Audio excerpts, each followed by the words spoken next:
Oke, di video sebelumnya kita udah bikin folder React, terus juga udah menginstal Tailwind CSS, dan juga udah menginstal Axios gitu.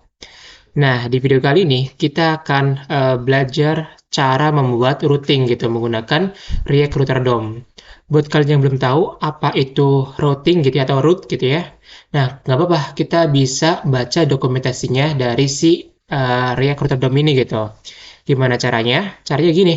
Di sini kita bisa masuk ke halaman npm.js.com/package/react-router-dom. Atau kalian kalau seandainya malas buat ngetik ini semua, tinggal ketikin aja npm react router dom gitu. Di sini, React Router DOM itu merupakan suatu package yang memudahkan kita untuk berpindah halaman. Jadi bakal lebih mudah buat kita berpindah halaman di website yang menggunakan React.js. Terus pertanyaannya adalah gimana cara pakai React Router DOM ini? Pertama, sebelum kita pakai React Router DOM, kita perlu menginstal dulu nih si React Router DOM-nya. Gimana caranya? Yaitu ini. Ada npm i React Router DOM gitu. I di sini menunjukkan ini tuh install, artinya npm install React Router DOM. Kita copy aja, terus kita masukkan ke di sini nih.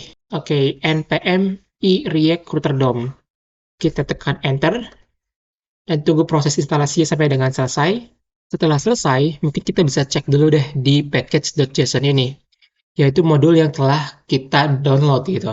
Ada nih React Router DOM dengan versi 6.17.0. Oke, kita udah menginstal React Router DOM. Pertanyaan berikutnya adalah gimana cara pakai si React Router DOM-nya kan? Caranya gimana nih? Nggak apa, kita bisa baca dokumentasi lainnya nih dari si React Router DOM. Gimana caranya? Kita bisa kunjungin yang namanya React Router DOM di Waitress School gitu. Di sini udah ada penjelasan lengkap terkait gimana cara installnya dan juga cara make si React Router DOM-nya. Kita ada tahu nih bahwa di sini ada beberapa hal yang perlu kita tulis, yaitu komponen browser router, routes, dan juga route. Di sini ada path yang menunjukkan arah dari halaman yang kita tuju gitu. Di mana path sama dengan slash ini tuh menunjukkan bahwa halaman layout ini merupakan halaman pertama yang akan ditemui oleh user ketika baru pertama kali mengakses website tersebut. Gitu. Sedangkan kalau seandainya kita tuliskan path sama dengan blogs, artinya ketika kita tuliskan blogs di bagian URL-nya, di bagian akhir ya, maka website tersebut akan diarahkan ke halaman blogs, kecuali no page. Halaman no page ini merupakan halaman ketika kita mengakses URL-nya tuh sembarang gitu, alhasil nggak nemuin halaman yang kita tuju. Maka akan muncul halaman no page. Dan yang menariknya adalah kita tuliskan bintang di bagian path-nya yang menunjukkan kalau seandainya endpoint yang kita tuliskan itu nggak ada di website yang kita buat, maka akan ditampilkan halaman no page. Kurang lebih gitu. Nah, untuk lebih jelasnya, coba yuk kita langsung aja praktekin gimana cara pakai browser routers ini atau apa namanya React Router DOM gitu. Kita bisa balik ke Visual Studio Code, terus untuk pembuatan root sendiri atau routing sendiri itu tuh letaknya ada di app.js. Jadi di bagian app.js ini kita bisa hapus semua ya, hapus semua hal yang nggak perlu gitu ya, yang nggak penting. Dan juga kita nggak butuh CSS dari si app-nya nih, karena kita bakal bikin CSS sendiri gitu menggunakan Tailwind. App.css karena kita nggak pakai, kita hapus aja. Oke, kita udah hapus bagian app.css. Nah, berikutnya adalah kita perlu siapin dulu nih halaman-halamannya. Halamannya itu ada apa aja sih? Halaman yang kita bikinkan ada halaman login, halaman tes, halaman grafik, sama halaman ini ya, hasil tes gitu. Ada 4. Kita bikin folder namanya page gitu ya, pages. Di mana di folder pages ini ada halaman login gitu ya, login.jsx ekstensinya. Terus juga ada halaman test.jsx, ada halaman hasil tes.jsx, dan juga ada halaman yang namanya progress student gitu, atau progress aja deh, progress.jsx. Oke, nah di setiap halaman ini kita perlu definisiin dulu deh, yaitu menggunakan komponen function. Yang gimana caranya? Jadi gini cuy, kita bisa tuliskan const, nama functionnya yaitu test gitu ya, sama dengan, nah kurung buka kurung tutup, Terus kita bisa bikin sama dengan kayak panah gini ya. Kemudian kita export default test gitu. Yang nantinya ketika kita bikin export default test ini, komponen ini nantinya bisa kita pakai di komponen lainnya gitu.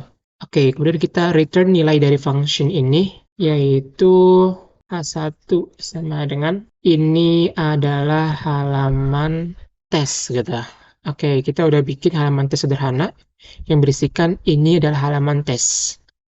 Kemudian kita bisa lakukan juga untuk halaman progress, yaitu const progress gitu, sama dengan kita bikin arrow function namanya return div satu, ini adalah halaman progress gitu.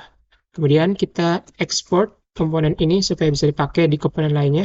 Default progress. Oh ya, lupa. Nama function ini depannya harus huruf kapital sih. Kalau bukan huruf kapital nanti nggak bisa dibaca oleh komponen lainnya. Oke, udah sesuai. Dan juga login sama ya. Oke, kita udah bikin 4 halaman nih, halaman hasil tes, login, progress, dan juga tes. Setelah kita bikin 4 halaman ini, berikutnya adalah kita akan buat routingnya di bagian app.js yang udah kita hapus tadi nih, komponen sebelumnya gitu. Untuk membuat routing, kita perlu mengimpor si browser router kan. Kita ketikkan aja browser router gitu ya. Nanti bakal muncul nih, import browser router from React Router DOM. Kemudian, selain browser router, kita juga bakal mengimport gitu ya, si komponen roots-nya gitu. React Router DOM juga roots, dan yaitu terakhir itu adalah mengimport si root-nya gitu. Kalau seandainya kalian lupa gitu ya, termasuk saya juga lupa nih gimana cara nulisnya, nggak apa-apa. Kita bisa masuk ke waitlist school tadi gitu buat lihat nih. Oh ternyata root-nya kayak gini. Root path element gitu ya. Oke, berarti si root ini kita hapus dulu aja deh. Root gitu ya. Kemudian kita tuliskan path-nya. Kita bikin halaman pertama yang dilihat oleh user adalah halaman si login gitu. Berarti path slash gini, terus elemennya gitu ya. Elemennya sama dengan si elemen si login. Nah, elemen login kayak gini nih. Oke. Kayaknya ada yang salah deh. Coba kita lihat. Oh, ada kurung kurawal gitu ya.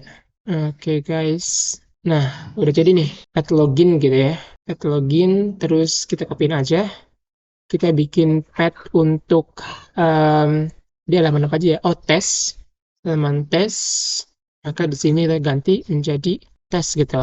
Nah, kita bisa pakai kan si komponen tes ini di sini. Kemudian berikutnya juga kita bisa routing untuk hasil tes gitu. Dan terakhir tuh ada halaman progress ya. Progress. Oke, kita udah bikin nih routingnya gitu di bagian app.js ini. Terus gimana nih cara taunya apakah kode ini udah berhasil atau belum? Ya kita coba. Kita gunakan npm run start di bagian terminal. Kemudian kita bisa lihat nih halaman yang pertama kita tuju adalah halaman login. Apakah betul? Oke, coba ya. Kita lihat. Ya, error nih. Ada progress is not defined.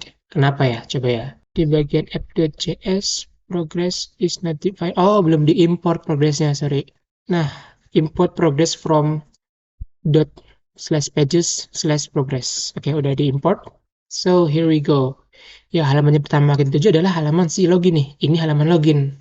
Kalau kita pengen pindah ke halaman tes, masukin aja /test di sini. Dan bakal pindah ke halaman tes. Ke halaman progress. Ada nggak tadi ya progress? Ini ke halaman progress gitu. Kemudian ke halaman hasil tes juga bisa. Hasil tes.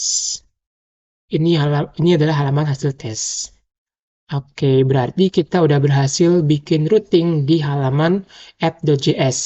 Nah, kalau seandainya kita tuh ngasal gitu, misalkan hasil tes 2, misalnya gini, dua-dua lah.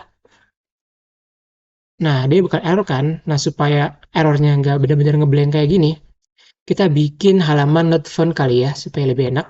Oke, nah kemudian kita setup di bagian app.js. Kita bikin halaman not found. Di sininya perlu kita perhatiin, yaitu bintang gitu. Oke, nah berarti kalau misalnya kita ngasal gitu ya, kayak hasil tes 2222 gini, ini halaman no found, typo. Not found. Not phone. Nah, oke deh, berhasil. Kita udah selesai bikin routing di komponen app.js. Berikutnya kita bakal bikin tampilan di halaman login dulu aja kali ya.